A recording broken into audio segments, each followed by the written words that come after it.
Alléluia. Aujourd'hui, je vais parler du détachement que l'on pourrait avoir devant le détachement du monde. Et je pourrais même aller plus loin. Dire, celui qui a connu le bonheur cherche à y demeurer. Et pour lui, le malheur est encore plus difficile à vivre.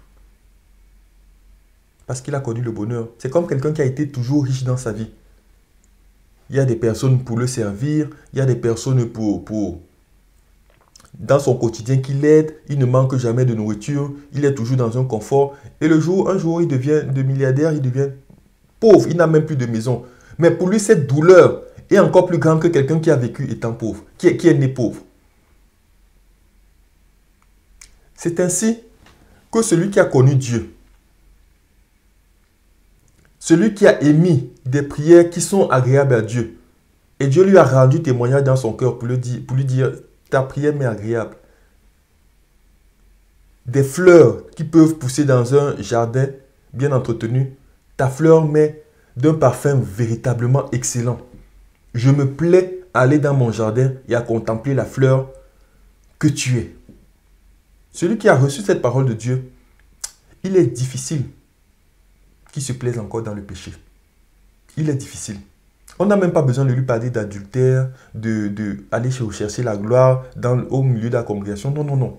Parce qu'il a vécu ce que c'est le grand bonheur. Il a entendu une parole douce et cette parole le détache des semblants de paroles douces.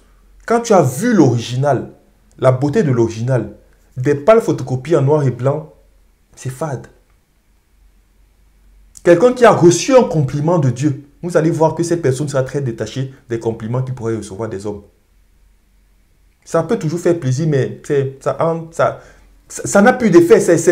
Ce n'est pas véritablement assaisonné. C'est de la nourriture, mais ce n'est pas assaisonné. Parce qu'il a reçu de la véritable nourriture. Il a reçu une parole de Dieu qui lui était destinée dans le profond de son cœur.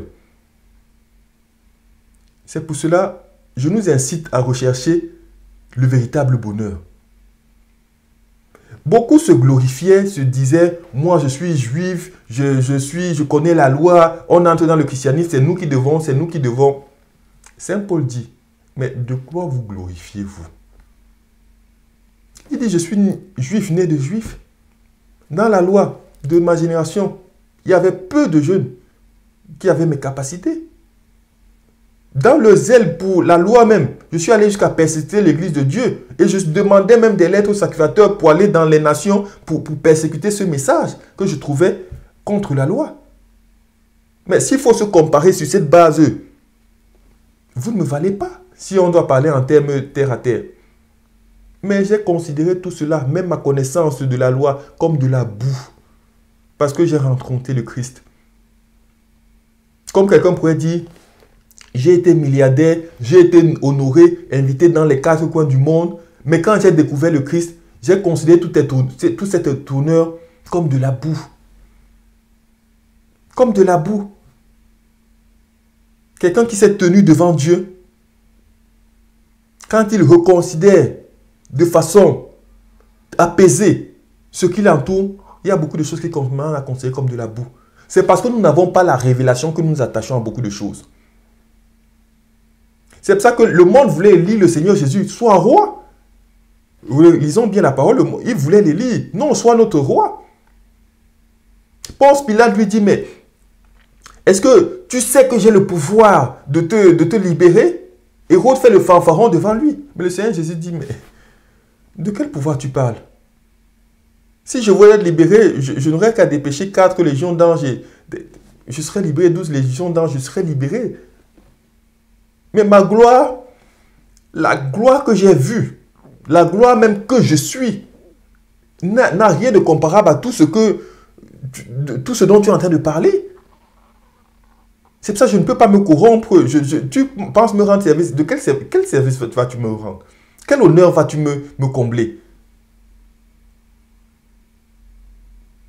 C'est parce que tu ne sais pas d'où je viens. C'est parce que tu ne sais pas qui je suis. Et c'est parce que tu ne connais pas le réel bonheur que tu t'attaches à tout cela et que tu, soi-disant, veux me flatter ou veux me corrompre ou voudrais que je me prosterne devant toi. C'est pour cela, cherchons ce qui est véritable. Et nous allons pouvoir considérer ce monde qui nous entoure. Ceux qui cherchent beaucoup d'honneur dans nos congrégations, c'est parce qu'ils n'ont pas été honorés par Dieu. Je vous assure. C'est parce que leur cœur n'a pas été honoré par Dieu.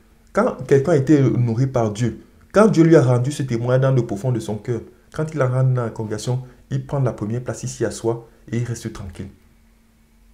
Qui va l'honorer en quoi? Qu'est-ce que vous allez lui donner? Être responsable adjoint? Être responsable? Qu'est-ce que vous allez lui donner? Qu'est-ce que vous pouvez lui donner? Rien du tout. Rien du tout. Parce qu'il a découvert le véritable.